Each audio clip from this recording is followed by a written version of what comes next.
नमस्कार, मैं डॉक्टर सुधा रानी वर्मा नेचुरोपैथ आयुष शक्ति हेल्थ टिप्स में आपका स्वागत करती हूँ। आज मैं आपसे ब्रोंकाइटिस के विषय में बात करूँगी। ब्रोंकाइटिस में श्वास नली में सूजन आ जाती है। श्वास नली से फेफड़ों में जो नलिकाएं वायु ले जाती हैं उनको ब्रोंकी कहते हैं। और जब इनमें इन्फेक्शन या सूजन हो जाता है तो इनके अंदर कफ भर जाता है और ये गुब्बारे की तरह फूल जाती है। जब ब्रोंकाइटिस की शुरुआत होती है तो खांसी और कफ दिखाई देने लगता है, हल्का हल्का सा फीवर रहने लगता है। खांसी सुबह और शाम ज़्यादा होती है और गर्मियों के मौसम में ये रोग कम रहता है, लेकिन जब सर्दियों का मौसम होता है तो ये रोग उभर कर आता है। लेकिन जब ये रोग पुराना हो जाता है तो कोई भी मौसम हो, गर्मी हो या बरसात हो या सर्दियाँ हो, मौसम के हिसाब से थोड़ा कम ज़्यादा होता रहता है, लेकिन परमानेंट रहता है, ख़त्म नहीं होता। तो अब जानते हैं ब्रोंकाइटिस की शुरुआत कैसे होती है, इसके कारण क्या होते हैं। तो ब्रोंकाइटिस होने के कारण धूल, धुआं, वायु प्रदूषण, खराब डाइट लेना, सिगरेट शराब का अधिक सेवन करना या किसी वायरस के संक्रमण के कारण ब्रोंकाइटिस की शुरुआत हो जाती है। इसके अलावा जब बहुत दिनों तक शरीर के अंदर विकार चलते रहते हैं, टॉक्सिन्स भरे रहते हैं, तो हमारी श्वास नली कमज़ोर हो जाती है और ब्रोंकाइटिस की शुरुआत हो जाती है। जब ब्रोंकाइटिस की शुरुआत होती है और उस समय हम जब उस रोग को, जब वो तीव्र अवस्था में होता है, एक्यूट प्रॉब्लम होती है, उस वक्त हम उसको दवाइयाँ खा करके या किसी भी तरीक़ों से उसको दबा लेते हैं तो वो जीर्ण रोग में तब्दील हो जाता है, यानी वो परमानेंटली अपना घर बना लेता है, परमानेंटली ब्रोंकाइटिस रहने लगती है। तो अब जानते हैं कि ब्रोंकाइटिस की जब शुरुआत होती है तो उसके क्या क्या लक्षण होते हैं। तो ब्रोंकाइटिस की जब शुरुआत होती है तो सबसे पहले तो जुकाम हो जाता है और जुकाम के बाद ही ब्रोंकाइटिस की शुरुआत होती है।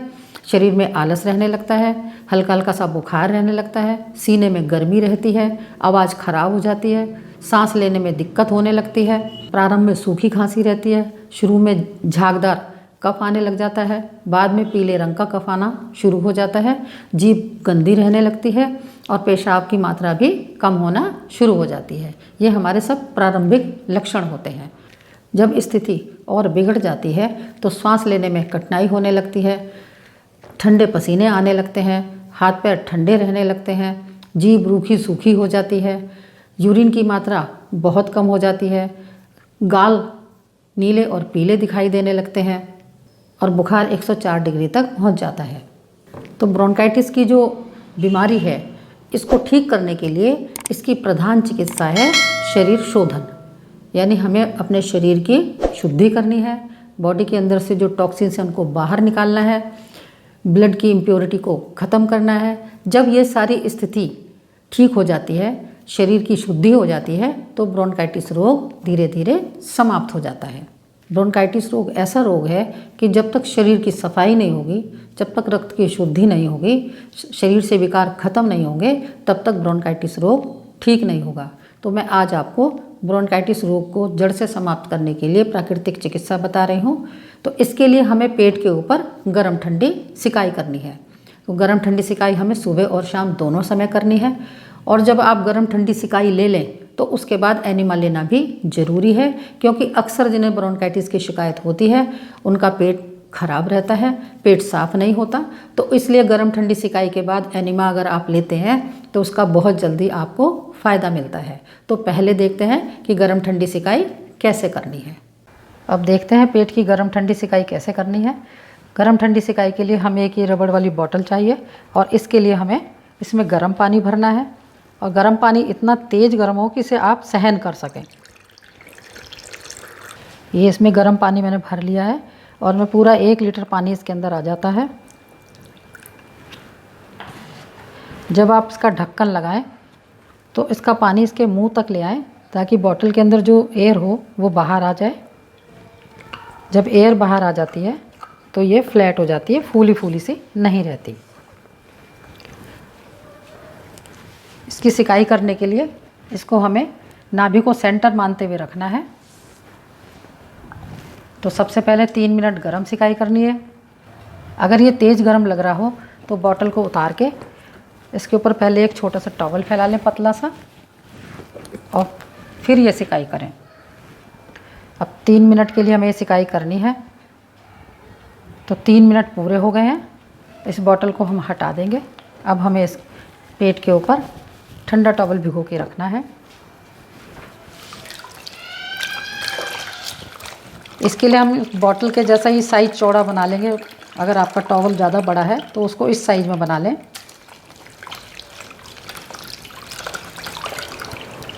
इसको हमें बहुत ज़्यादा कस के नहीं निचोड़ना है, थोड़े हल्के हाथ से निचोड़ना है, जिससे कि थोड़ा सा हल्का पानी इसके अंदर रह जाए।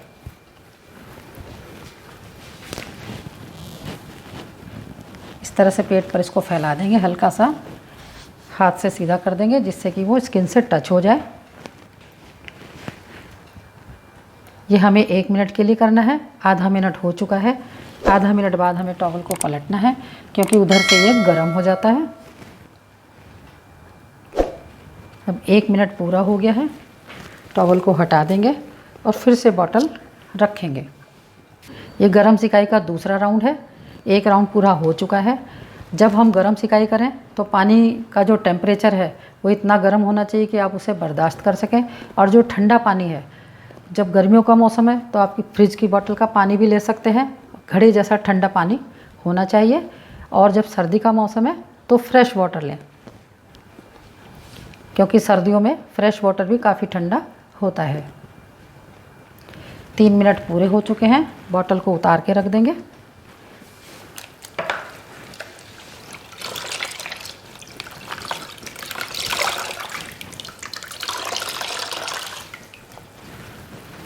अब फिर 1 मिनट के लिए हम टॉवल रखेंगे। जब आधा मिनट पूरा हो जाए तो पलट देंगे। और ये सिकाई हमें कम से कम दिन में 2 बार करनी चाहिए, सुबह और शाम।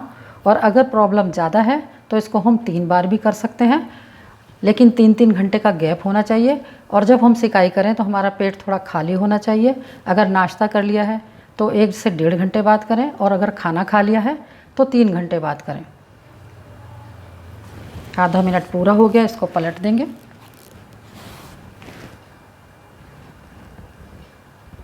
ये पूरा 1 मिनट हो गया है, टॉवल हटा देंगे।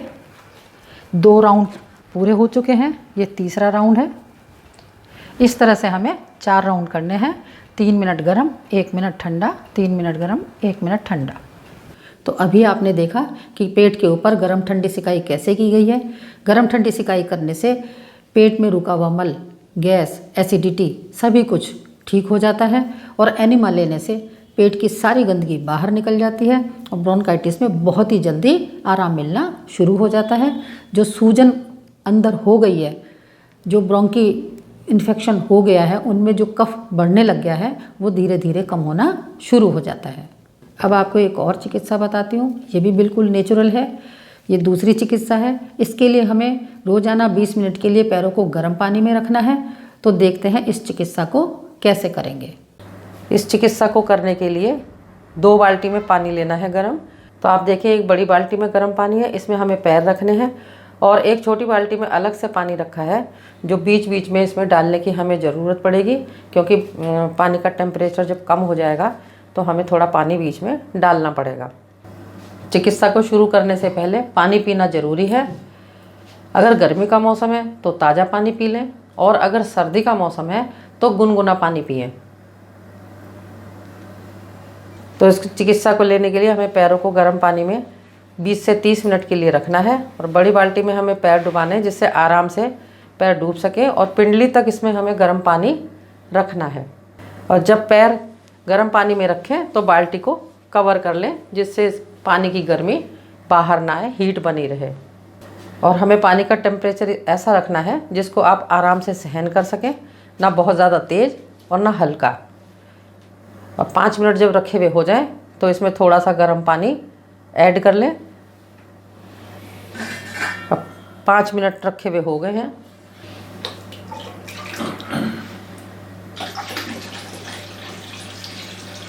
जब पानी डालें तो पैरों को थोड़ा सा ऊपर उठा लें, और ध्यानपूर्वक डालें कि आपके पैरों के ऊपर गर्म पानी ना डल जाए। इस तरह से हमें, गर्मी का मौसम है तो 20 मिनट के लिए पैरों को गर्म पानी में रखना है।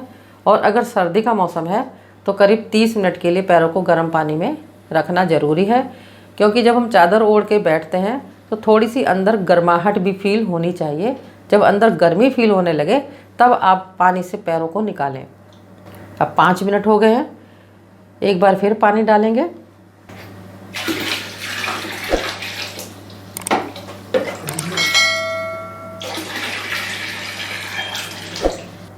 जब हम गर्म पानी में पैर रखे हुए होते हैं तो सिर पर थोड़ी गर्मी फील होती है।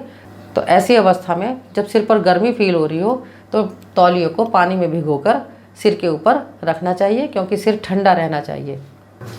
जब तौलिया सिर के ऊपर रखें तो इसे दोनों साइड से कस के निचोड़ दें, और बीच में निचोड़ना नहीं है, जिससे कि उसमें थोड़ा पानी भरा रहे।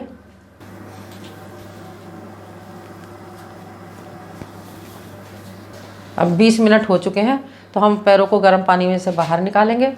और सर्दी का मौसम है तो पैरों पर ठंडा पानी डाल लें और उसको नेचुरल फॉर्म में ले आए, और अगर गर्मी का मौसम है तो पूरा नहा लें।